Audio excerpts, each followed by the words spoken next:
Welcome, everyone, to Talking Textiles. I am Robert Finnegan, a member of ATA, and I'm also the head of Education and Workforce Development for Advanced Functional Fabrics of America, or AFFOA. AFFOA is one of 17 Manufacturing USA Innovation Institutes, and we are focused on reinvigorating our US-based textiles manufacturing and technologies. This episode is a three-part special series, Talking Textiles Workforce, a collaboration between ATA and AFFOA based on some information we found in our 2024 Industry Needs Assessment I conducted. We heard from a lot of industry members that they'd like to connect more with each other and share best practices. So we are bringing folks together to talk about workforce topics. The goal of this series is to explore the future of textiles workforce as well as the current, and we'll be talking to professionals on hot topics within the textiles industry, hoping to create connections, inspiration for other industry leaders as they recruit, retrain, and retain new employees. ATA offers advanced textiles content through the year, including the upcoming Outlook Conference taking place June 2nd to June 4th in Green Bay, Wisconsin. This event features a leadership development workshop, business development tracks, and government relationships updates. Please visit textiles.org to learn more. Today's topic is focused on retention strategies. I will be joined by Nicole Holroyd, COO and co-owner of Spiritus Systems, Michael Woody, CEO of Trans Tex, Rachal McCarthy, president of NTI Global, and Bill Ackerley, the operations manager at Bearse USA. Now let's talk textiles.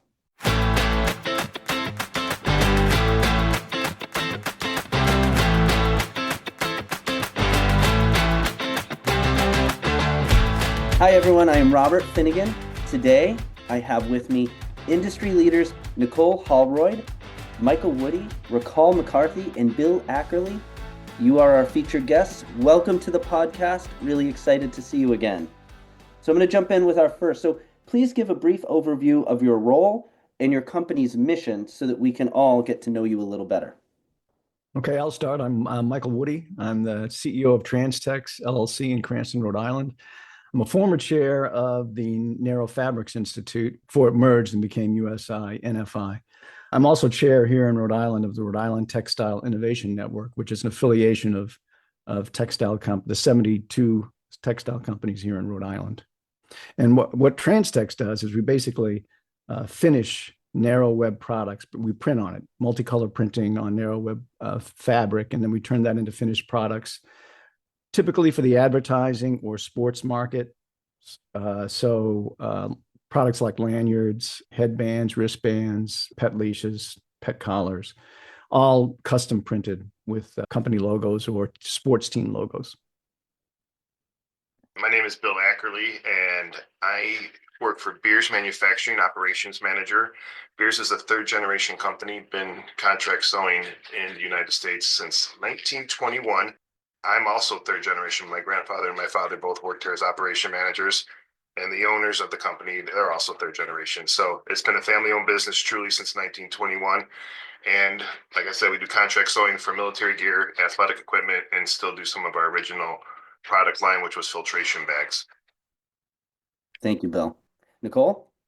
I'm Nicole Holroyd with Spiritus Systems. We are a tactical gear manufacturer, so we also do cut and sew like Bill, but the difference is we're not a contract manufacturer. We only cut and sew our own brand of products.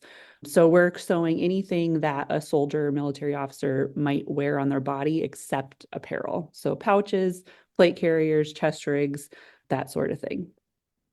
I'm Rachal McCarthy. I'm president of NTI Global. We're a second generation manufacturing company. We both manufacture and convert. So we do some processes all the way from resin bead to extruded plastics, and also do industrial sewing to finished products from business to business. So most of what we work with that consumers will know about is anything that has to do with moving air. That's where you'll see our products.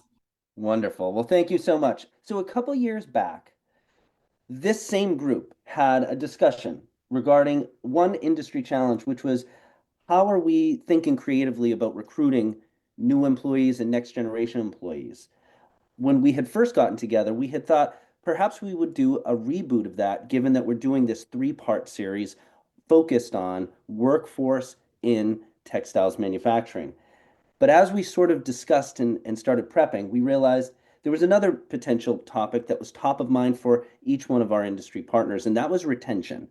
And so, what I'd love to hear are what are some specific topics in the area of retention that has been top of mind for each of your companies, and what are some thoughts around the great ways you've thought to tackle that challenge? I will start with Rachal.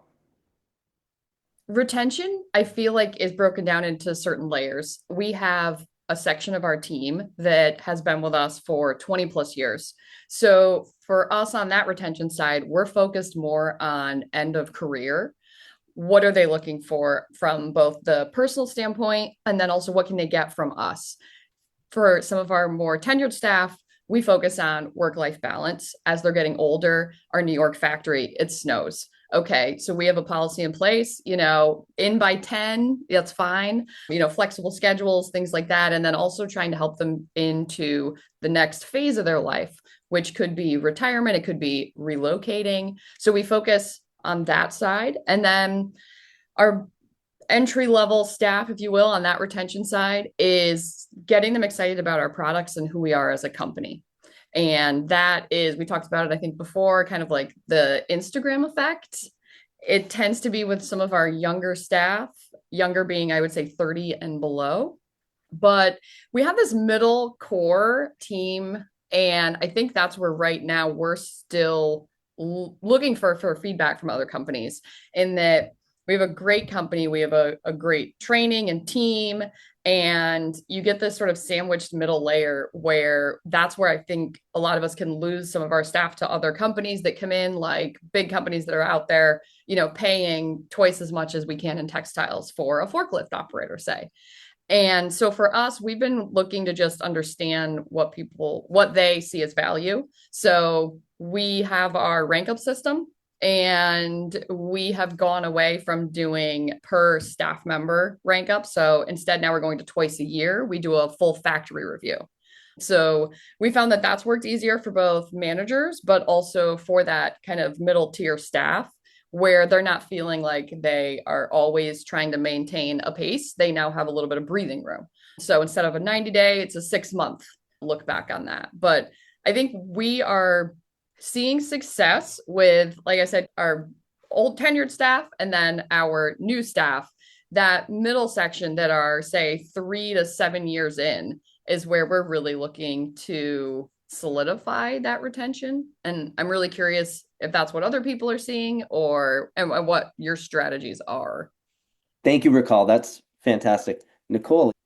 So a little bit, just to give you some perspective of where our workforce is coming from, we are not a 100-year-old company, and we are not even a 30-year-old company. We only started hiring employees in 2017. So the most senior employee we have, I think, is about to hit their 8-year, which is really exciting for us. But when we first started hiring employees in our area, we are in North Carolina in the Sandhills, which really actually was this little heart of sewing operations. So when we first started, we were actually able to pick up quite a lot of experienced sewing machine operators that had been in this area. And then over the years, they've started phasing out. And then we had to, about 2021, 2022, really start our own in-house sewing program to try and get unexperienced people off the street, because there was no more experienced people to pull from. So we did that ramp, and that was pretty successful. We had like a lot of our most experienced now, or the leaders on our floor tend to have come through that program where they had no experience before. So we had that hiring ramp, and we kind of kept our growth at that pace. And then over last year, starting in 2024, we expanded our facility again. And the goal was to increase our sewing floor again by about 1/3. So that was adding on about 20 to 25 more people.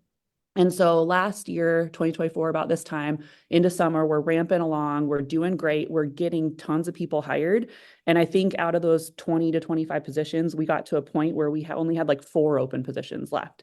And then all of a sudden, over the span of a month, we went to 18 positions open, and because a whole bunch of people left, and I was really, really frustrated. So I had to take a really, really hard look at what is going on, right? What, like Rachal said, looking at what are they valuing that we're not giving, or what are we valuing maybe that we're not expecting out of people, and setting that expectation.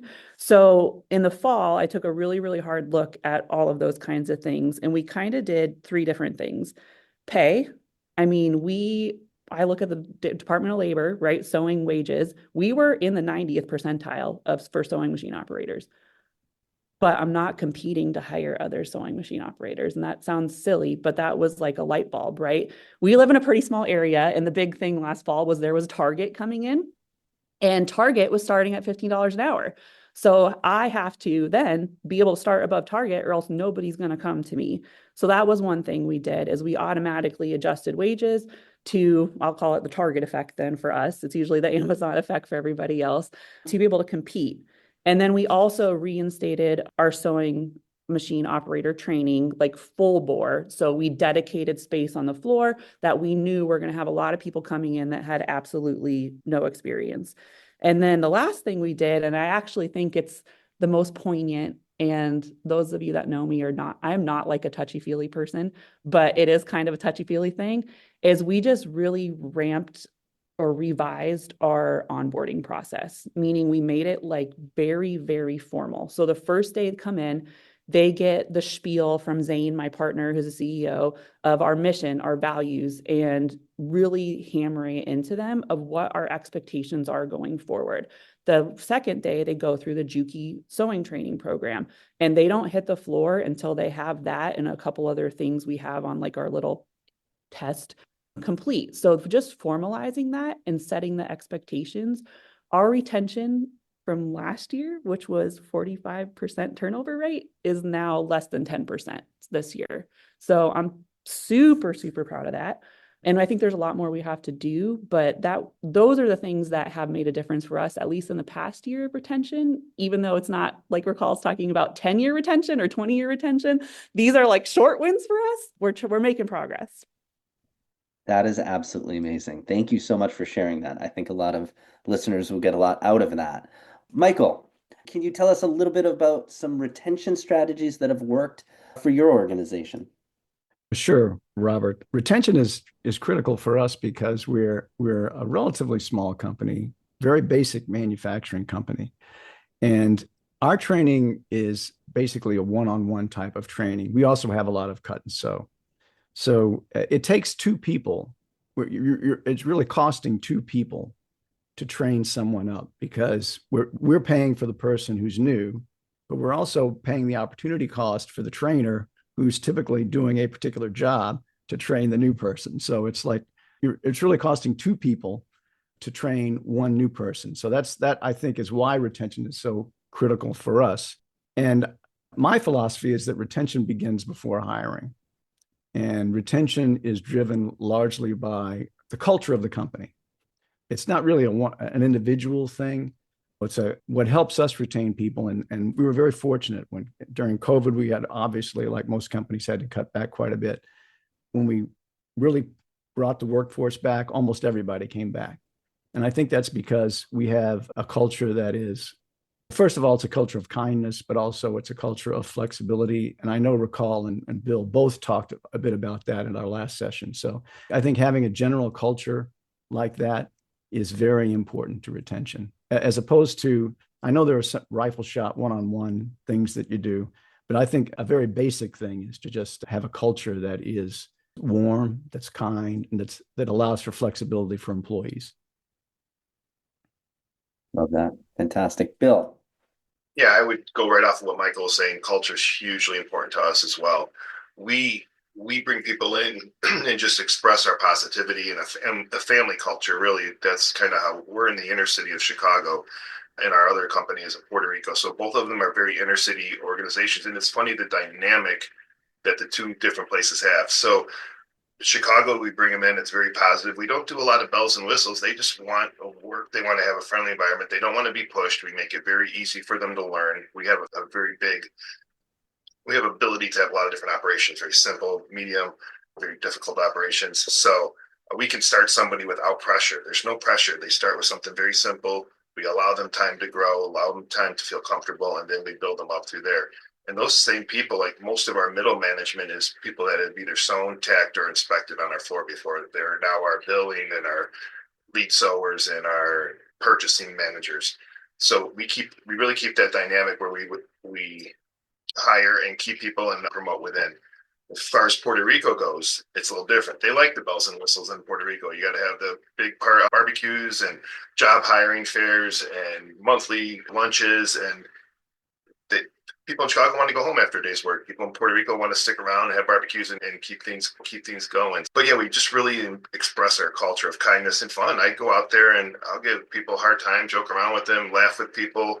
Every morning I go out there, good morning, and give somebody a hard time, joke about something, and people are smiling on the floor sewing all day long, and it's really good to see. Hey, Billy, you just reminded me of a couple of things. One, you're talking about being out on the floor, and I just heard a great quote just this week from Pope Francis. He said, "You're not a shepherd if you don't smell like sheep." And that's not just about religion. That's about leadership, I think. So I think that's a great example of you talking about being out on the floor. Also, I think in terms of retention, it's challenging for companies in the textile business in general, I think, because we all work on very slim margins in order to compete with, many of us compete with overseas manufacturers. So the culture of kindness, the culture of flexibility, if you can't pay people top dollar, at least you can provide them an opportunity to be happy in their work. Can I ask you, Mike, how do you guys offer the flexibility? I know that's something we really struggle with. We have a very interconnected production floor where it's not so much that someone can just come in after 5, right? And they have something to work on where they're waiting on it from another person. So I'm curious how you guys can kind of have some flexibility there. We don't really have that flexibility. We're like you, Nicole, where we have to pretty much expect people to be consistent. Do we have the flexibility when somebody has something come up or they have to miss a day? Yes, we just backfill.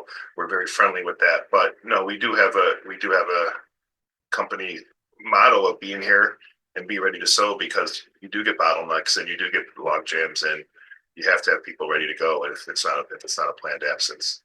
Yeah, it's tough. Can I ask, are there any other areas that folks have found that the small things matter? So I like this interesting sort of thread that we've pulled a little. I mean, and we know that textiles puns are impossible to avoid when you're talking about textiles, but this thread about there are some larger retention strategies we can employ. There are also maybe some lower hanging fruit. And I recall had a couple the last time we talked that were sort of small things that are sometimes viewed as just the nod that a company will take to say, we really value you. Love to hear about any of the other small things that have maybe come to top of mind that have worked for others. I can say one thing that we do with the factory workers and employees is we have an open book philosophy. So our financials are open. They see how much we're making, because there's really a lot of like, oh my God, the owners are making so much money, the management's making so much money. They don't understand the margins that we have in the textile business and manufacturing business. It's not that much. And when they see what we're making and what they're paying and what the profits are, we do quarterly meetings and show them exactly dollar for dollar where everything's going and how it's being divvied up. So that's very important, because then they build that trust. We're also super transparent with our financials, maybe not as detailed as that, but big picture, because I think they tend to get lost in it. Sometimes we used to be super, super detailed and I could see the eyes glaze over, but now big picture, we let them know we have our monthly KPIs that we track and try and get them bought into that. So for example, last month, we hit our attendance goal. One of our KPIs is just attendance. And so we had the stereotypical pizza party, but that was on our employee survey that they liked the pizza party. So we did the pizza party. Something else that we just started, but we haven't had for going very long, so I don't know how effective it is, but we did start some shout out forms to give people on the floor that anybody can shout anyone else out. And the other piece is that we did, I don't know if anyone is familiar with military culture, coining someone is a big deal in the military. So what I did is I ordered coins that are for the managers to give out, and they only get so many for the year, that they are able to then really recognize someone that put forth outstanding effort on a project or a big production run or whatever it might be. It's at their discretion how they want to use it. But that's something we just got those in-house a couple weeks ago. So I'm excited to see if anybody finds that fun. Funny you say that. We're going to start something next month that I just kind of came up with. It just employee of the month. People in our place in the city, parking is at a premium, and we have a parking lot. And there's a lady that's retiring who's been here for 35 years. Told me last week, but she's got her stamp on that front row parking spot. She's not giving it up. But I'm going to block that off, make an employee of the month parking. And we have a soda machine. They have sodas. You get free soda for a month, and you get a gift card for, $50 for lunch or something like that, whatever you want. But we're still building that. But yeah, I started talking just to a few people, and they thought it was like the greatest idea. I'm like, and it's just something that came about out of nowhere. So yeah, we're gonna jump on something similar to your coining. It'll be fun. Yeah, here at Trans Tex, we do something similar to what you were talking about, Nicole. We have on birthdays, we provide an Amex gift certificate for X amount on everybody, for everybody who works here on their birthday. Doesn't matter who they are, what their job is, and they always seem to get a kick out of that. So one of the things that we do is, so we have 2 factories, and Bill, I feel like afterwards we'll talk more. It's always so interesting to me when different factories have totally different ecosystems that they operate under culturally and everything. But so one of the things that we do is every other year we do a banquet. So basically 1 year it'll be Texas, the next year it'll be New York. And so we shut the factories down for an entire day. I'm a massive trivia nerd, and Nicole knows this. And so we will do like almost like a field day. And so like this past year, our office staff had to get paired up with factory workers, and they had to make products, and whoever made the prettiest product got the point there. And it's just fun to get everybody together. Everybody looks forward to it because it's the day of the year where we get to relax, but then also we do like trophies and awards and tenure. And we do it in the off season. We're not doing it peak time, but it's just nice to get everybody together. And again, we've had people, who are here for 30 plus years. So their awards are all getting bigger, and it's just fun stuff. I think, again, it just goes back to the feedback of what people appreciate. And at the end of the day, almost everything, people want to be recognized. And the flip side to that, I will say, not that this isn't a positive comment. However, I will say one of the things that I have been myself working on, and also pushing some of our leadership team to, is we all have great companies. Right? We're all there because we truly believe that we have great companies. Culture, product, everything that we do it to the best of our abilities. It is okay to push back and to also remind your staff that you have a great company. Health insurance, right? So it's super expensive. We all know that. And it just keeps going up and up and up. So we pay 75% of any premium for health insurance. So whether it's a family plan or it's an employee plan. So people who don't have a family who are getting health insurance from us might not understand the value that is to someone else who has the family plan. And so we do quarterly newsletters, and we are starting this year to report to the staff the amount that the company contributes to the company-wide health insurance plan, so that they see those big dollar figures. So even if maybe the health insurance to them is like on a 1 to 10, it's like a 4 on their value scale. But when they see what the company's doing for their peers as well, it's like another reminder to them of, I do work for a great company. And so part of our retention strategy this year is both educating our employees, especially that kind of middle layer, on why we're a great company to stick with, the benefits you get after 5 years and 10 years and forward, and also reminding our team that it is a great place, because sometimes we all get caught up in that like grind. So I think it can be part of a retention strategy, is just to remind your leadership and your other staff, like, it's not always greener on the other side. That's a great point you brought up, because I just had this conversation. I got a new administrative director, and she's phenomenal. And she mentioned the same thing she said to me, because we do yearly compensation reports, right? Where we do add up everything that we pay for their health insurance or their dental and their 401k and give it back to them individually. And she was like, Nicole, I've never seen a company do as much as you guys do. And I'm like, well, thank you. But she's like, you need to tell them that. And like recall saying, I do struggle with that. So I'm going to make her do it for me so she can be voice. But I never thought of putting it out there like on a big number perspective instead of just the individual perspective. I think that's a really good idea because it is a shocking figure when you start to look at it. Yeah. No, fantastic. And recall, thank you so much. Not at all the sort of negative perspective. I actually think that's spot on. This series is really about sharing industry sort of insider best practices for other companies to get a lot out of. And actually, unsurprisingly, leading to that next question was, what are some strategies that have been employed that either didn't work, or what are some of the countermeasures to being too accommodating on some of the retention practices? So not surprisingly, you are already seeing the next direction. Maybe to anyone else, are there some strategies either that were implemented that didn't work out in the way that was anticipated, or any strategies that you've done just to sort of show already, we're really committed to our employees and this is how, and anyone else can jump in. So one of the things I did too last fall when we did this whole recruiting and retention like revamp, and one of the things I looked at when we had 18 sewing positions, in the past we had only hired full-time because I want to fill my machines the entire max amount I can, right?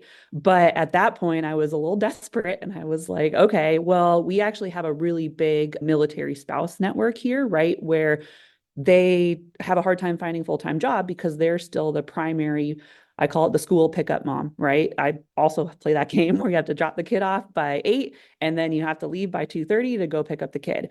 And so my idea was, well, if I can at least find some people part-time that could work 6-hour day, that's better than nothing if I can't find anyone, thinking that I would really tap into that kind of mom network. It did not work. I only got 2 people out of like the 25 that we've onboarded since October that have done that. I mean, the caveat to that is that they don't get benefits, right? Because you're a part-time worker. And I do think that when my HR gal was onboarding a lot of those people, when they said that, they're like, oh, okay, well, I'll do full-time, which is also kind of interesting because something I know Recall and I have talked about in the past is that sometimes, or I feel like in this society we're living in, they're not always valuing the traditional benefits, the 401k, the health insurance, but that kind of did prove that they are still valuing those things because they chose to pick up those hours to be able to do it.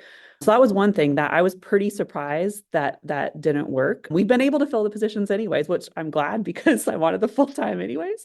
But that was one thing. And then another thing that actually I went and listened to the podcast from last time and Bill spoke about it, where sometimes you have people come in that do, the ones that do have experience from another place, and they only want to do one thing.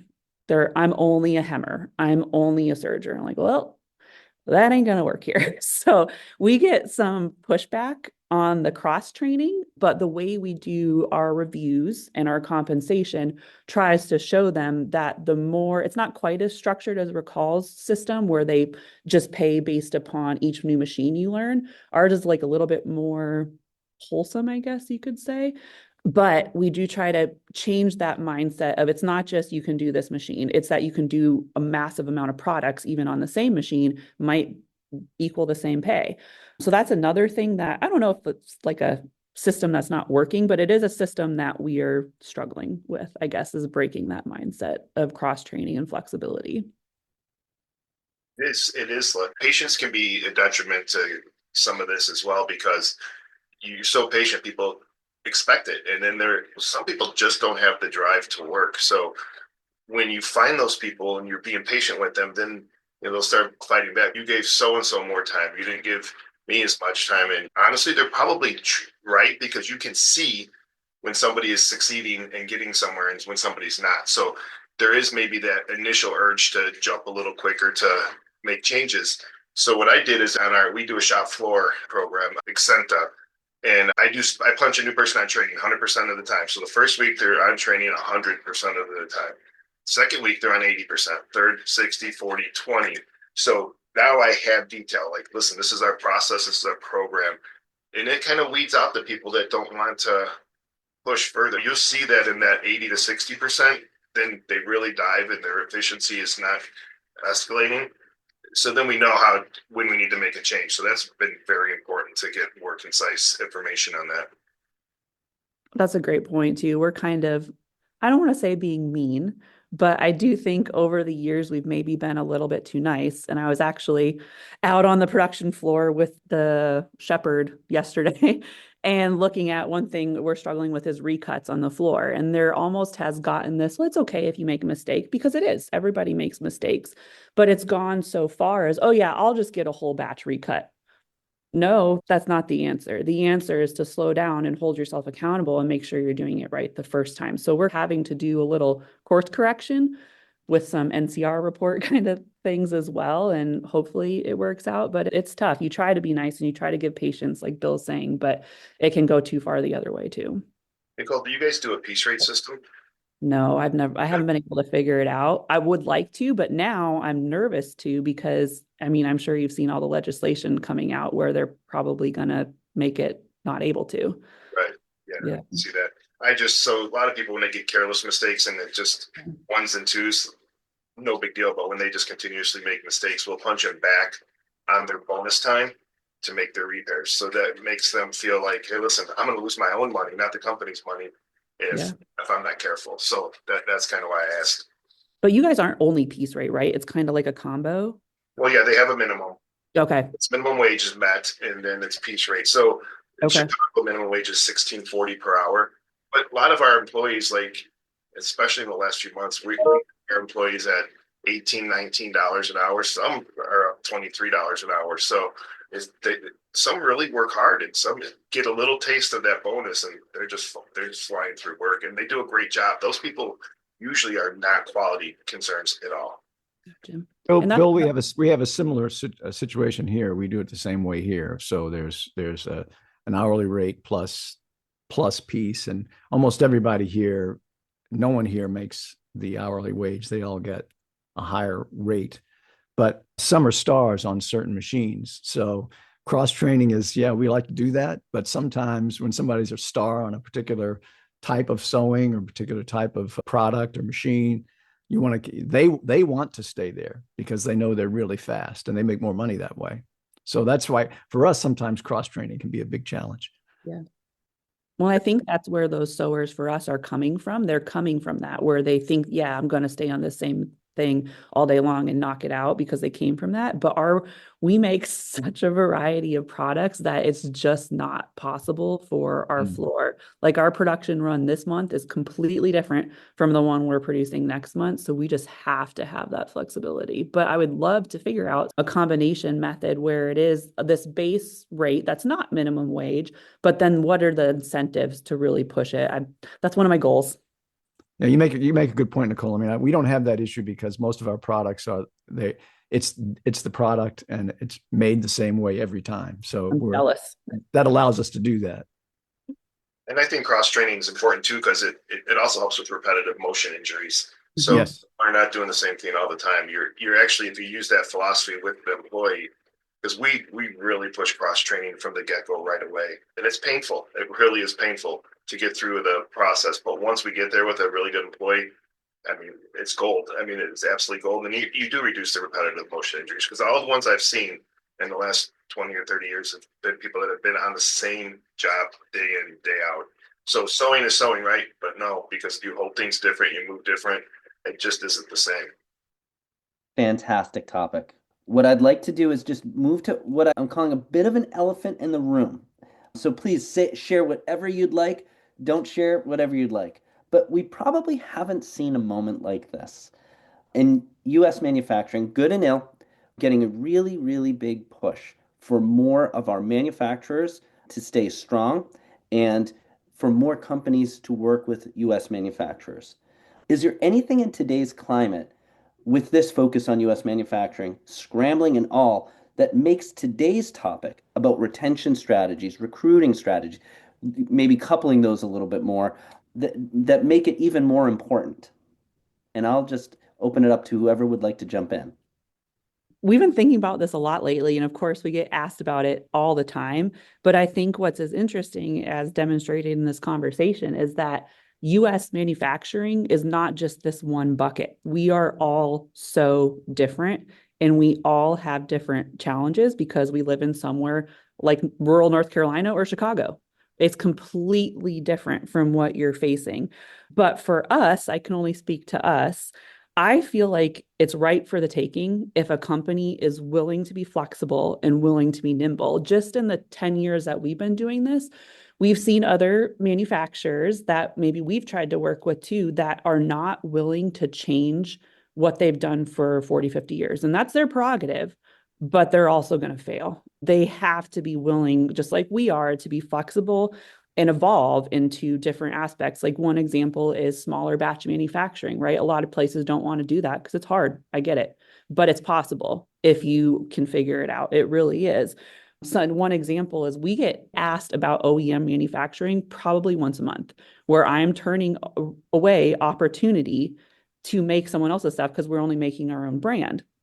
But that means that there's people out there looking for US manufacturing. And one example, and you can probably find it on the internet, I won't say who it is, but they had a facility in Asheville, North Carolina, and they came to us asking if we would take on their capacity because they couldn't find people to work. It's not because they didn't have the demand coming at them. It was literally just because they can't find the workers. And that probably wasn't the best place to set up a manufacturer anyways. But the point being that the work is there, the demand is there. And if you can figure out the recruiting, if you can figure out the retention with the workforce, the industry can absolutely sustain. You can have manufacturing here in America that can still produce a product at a not China prices, of course, but prices that are decent and you get a quality product. So that's kind of our experience with it right now. And I think going off of that, automation has helped this industry so much with laser cutting, Gerber cutting, the automatic sewing machines. That's changed the game. Where in the 90s, when things started going offshore, we were just starting to dabble into some of that automation, but it's gone so far now that that's helped bring the price down. And yeah, you're not going to compete with China, but you can compete with a customer when you show quality and you show good delivery and you're willing to take faster delivery and smaller batch sizes. I was actually a big proponent of not small batch sizes many years ago. But no, we've come around to that, and it does work if you change your model a little bit and you're flexible. There's always ebbs and flows, but in the last 6 months, we have been also turning away things. We have so many different new customers where we're just picking and choosing because you want to stand by your original customers in the military field and also bring on new customers to keep the ball rolling. So I love that. And Bill, just to let you know, the focus on digital engineering and automation and the impact on workforce is our next topic. So if you have any interest in sharing, please let us know. Michael.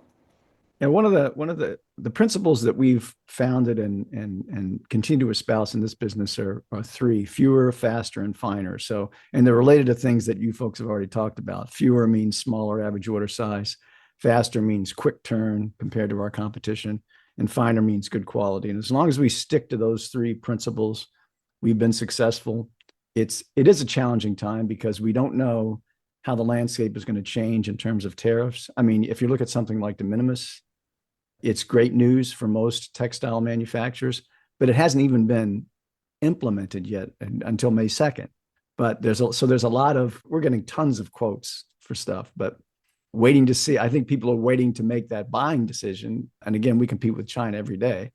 They're waiting to see, okay, is this going to stick? So it does create a lot of uncertainty in terms of people wondering, well, are we going to get any of these big orders? But I think that the secret internally is to just keep calm, have a steady hand on the tiller, and see how things play out, and stick to our knitting. Which there's another textile pun. Stick to our knitting and focus on those three F's: fewer, faster, and finer. Well, that's interesting too, because we get asked about the tariffs all the time, but we're very compliant, and at least part of Bill's business is also very compliant. So we're like, oh, we're golden, right? Whereas I know other people are freaking out, right? Because that's a huge concern. So it just shows again how a US supplier or manufacturer can be so different from each other. Yeah, and we're mostly very compliant. However, there are parts that we can't get here. Mm-hmm. So that's why that's creating a challenge for us. We might have to find other channels, but we'll overcome that. Rachal? Yeah, so I think I kind of to parrot some of what everybody else has been saying is I do think that this is a big opportunity for American manufacturers. NTI stands for Nationwide Tarps Incorporated. My father never knew how to sew, and bought a sewing machine and started making tarps. We don't make tarps anymore, except very highly specialized for anti-fire, let's call it. And so I think in this day and age, especially for textiles and converters and cut and sew, every one of us is getting phone calls right now. There's a lot of people who are very panicked, who for the last 10, 20, 30 years just kind of forgot that their product got manufactured for all intents and purposes, right? It just got done overseas and it showed up and it's in a box and it's great. And there is a big opportunity here for domestic manufacturing, but I would also throw a slight word of caution out there that know what your core business is and know what your core strengths are. Because just like when COVID hit, I'm sure probably everybody on this phone call got a call saying, can you pivot and make X, Y, and Z? And some people did successfully and some people did and was not successful. So I would say for us, I know we are going to continue to focus on our core products. We are obviously entertaining some of the phone calls, like Bill said, where we're like, okay, well, that piques my interest. And then the tying it kind of back into retention, but also how we move forward as an industry is automation. And I know that that can be a very scary word for some people who are listening to this, who maybe the most automation is a cutting table. And they're just wondering, what does automation truly mean? And there's so many different facets to that. From, are you going to start introducing multiple components into your sewing process that is automated? I'm doing air quotes because it's a podcast. It can be small steps. But I think that if we take this opportunity as an industry to say, okay, but let's start layering in some new things here now, right? Let's have some things that maybe we've never thought of before, like photo. So it's watching something as it's coming off of an automated sewing line. Okay, great. And it catches that QC error. We're talking back to how do you handle QC issues and things for even for training, is implementing certain processes that we can catch quicker, right? For all of these new staff that are going to be sewing these new products that maybe we've never even made before, and using automation as much as possible where we can, because people are not going to want to bar tack for the rest of their life, right? You get a 20-year-old in and we all started on bar tackers probably, right? And then they're like, oh, this is great. They don't see that as a career. And so we have to figure out a way to get them to that next level. And for us, we're focusing on, okay, how do we make machine attendants versus sewing machine operators? And so that's that leap that we're trying to take. So very interesting. Would love to talk more about that. But I love that automation has come up a number of times, because for the experience that I had doing our industry needs assessment is that the newer technologies sound great in lecture halls sometimes and are very difficult to implement on the floor. And knowing that there are strategies and that leaders of the companies are figuring it out for how it works for them and building the steps, that's ultimately the work that really needs to happen. So it's very encouraging. I guess a lot of this was already captured, but so feel free to jump in with this, and feel free to not if you feel like you've already woven it into your conversation already. What do you say to employees and to fellow manufacturers and perhaps national economic and workforce boards right now about this moment we find ourselves in? If you could have a quick 30-second message to any one of those audiences, what would that be? I think textile companies, we've weathered many storms over the years, and we've weathered the storm of offshoring and that overseas competition. And we'll get ourselves through these times as well. I'm very confident of that. What I would like to see is a couple of things. One is I'd like to see government, academia, and textile companies. We've tried to do some of that here in Rhode Island, and we've done some of it successfully, to have those three elements come together and work together in order to create a better environment for our textile companies. It happens in other industries, but I think we get short shrift as an industry many times. And I mean, we're fortunate here in Rhode Island. Our congressional delegation is very much in tune with what textile companies here in Rhode Island do, because it's the basis of our manufacturing output here in Rhode Island. The textile business actually started here in Rhode Island.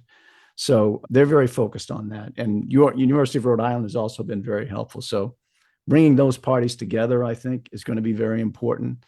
And I also think in a company level, we can't make all of our employees happy, but we can at least provide the opportunity to make them happy so that their work life will be happy. If we can do that, we'll weather the storm. A little help from government, a little help from academia, joining together as partners, I think we'll get it done. We had a economic board with kind of the local area a couple weeks ago, where it's like the state and the region, the community college system and all that. And just talking about not just textiles, because we're really the only textiles in our area, but small businesses and small manufacturers specifically in our area. And just talking to them about the things that what are still preventing us from having a strong workforce, and what are the hurdles that people are still facing to just even be able to work. Things that were brought up there were, childcare, even in our little area, maybe because it is a more rural areas, just transportation. We still have people that don't necessarily have a reliable form of transportation to get to work.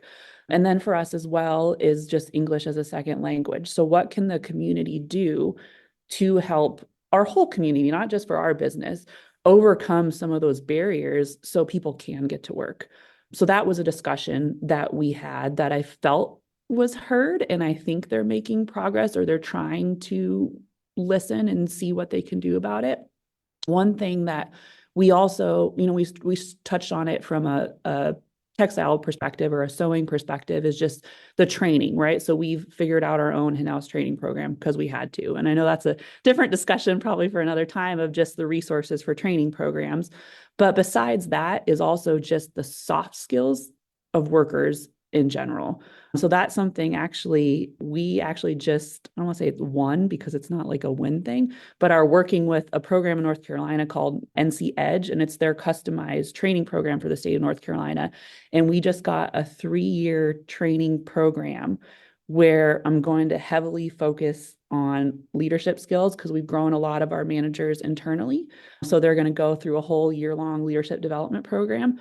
But then also just for all of our staff, just those soft skills of the professionalism expectations of showing up on time, of calling out if you're going to be sick. Like, it sounds silly, but I know it's not, because I know I've talked to other people on this call about struggling with it, but bringing that to the attention of our community also, so they can address it at high school, right? Then those high school systems are hearing that, and they can start building courses and development for their students at that level. So hopefully eventually it trickles through. So we're trying to be involved with our local boards to try to address some of that stuff. Fantastic. Thank you. If anyone from the government is listening, I would just like to say, please throw out your lists. Your lists are not good. Your lists are not accurate. I can't tell you how many times there's a project that we're working on that requires Berry compliance, and there's 20 suppliers. No, there's not.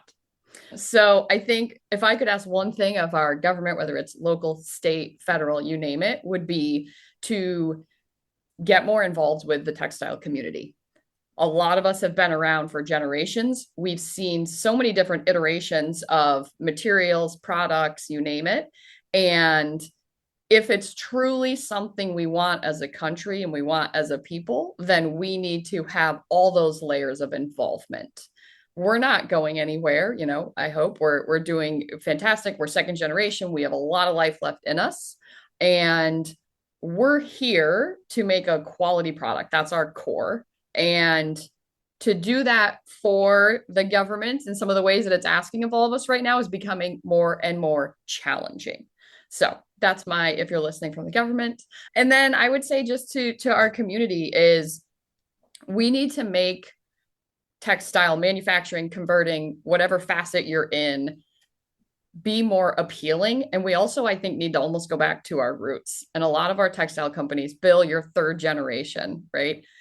We didn't just fall into this because we all had opportunities to go elsewhere, and somehow we're crazy enough to come back to this.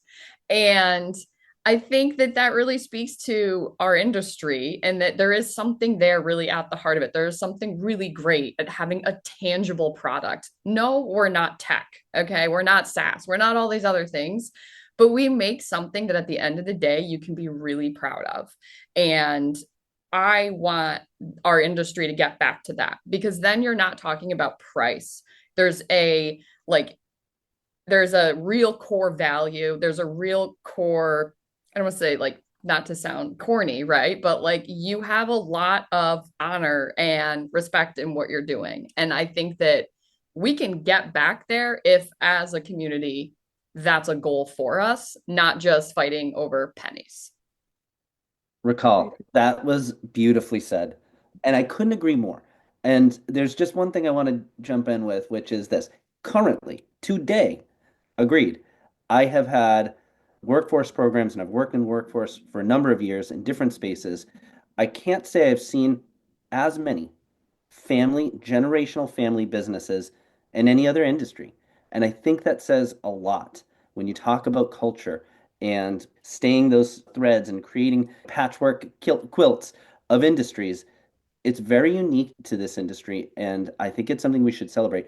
And then historically, and this is something I say early on anytime I'm talking about the industry needs assessment and what we've uncovered, let's not forget, if we celebrate US manufacturing and we celebrate the history of US manufacturing, of the 5 manufacturing companies that were first to the United States, 3 of them were textiles. I love the idea of lifting that up just as much as lifting up the celebrations of today's, and the way that truthfully this industry is required from not just a commercial standpoint, but a national security standpoint. Our US military and other organizations within the government have to buy US made products. And for that to continue, we have to have a strong network of companies that feel really valued in the space. So I'm so glad that you said that, Recall, and very well said. Bill, you might have wanted to jump in, I think. Yeah, I think you guys covered most of, what could be said, but I will say I'm kind of in awe with Michael and Nicole and their communities. The government does have to do more, but it has to be trickle down. It has to be city, county, state. And some states just don't see the big picture. You would think a hub zone factory in Chicago with 100 employees would get some help from a city that seems to be putting them out of business. And it's hard. It's really hard. You feel like you're battling, and we've invited the mayor, we've invited aldermen.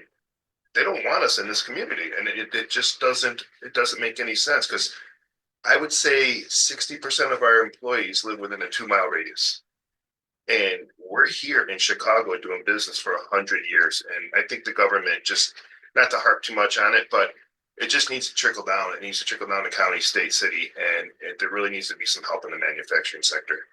Yeah, I'd like to chime in on that point, Bill. I think that's an excellent point. There is so much of a focus on advanced manufacturing jobs that companies that create products like ours, I think, are quite often, I hate to say looked down upon, but more shunted aside when it comes to job training, funding from the government, and a focus on government programs, because they're considered to be not advanced manufacturing jobs. And that's got to change, because no matter what happens down the road, we're still going to need people who cut and sew. So those jobs are important, and they provide great jobs for people who otherwise might struggle to get a job. So thank you for bringing that point up, Bill. And thank you to all. I do see we're just about at time, so I wanted to just say thank you so much for joining this conversation and your willingness to do so as a sort of callback to an earlier episode. Thank you so much for what you're doing in your communities for this incredibly exciting industry. And all of what I heard, I hope other industry members hear and get a lot out of it, which is really the goal of these discussions. So a couple of years back, this same team had discussed another industry challenge and looked for creative solutions specific around recruiting new employees. Any quick success stories that anyone would like to highlight around that specific thread? Yes, that whole conversation the last time for me was like a light bulb moment.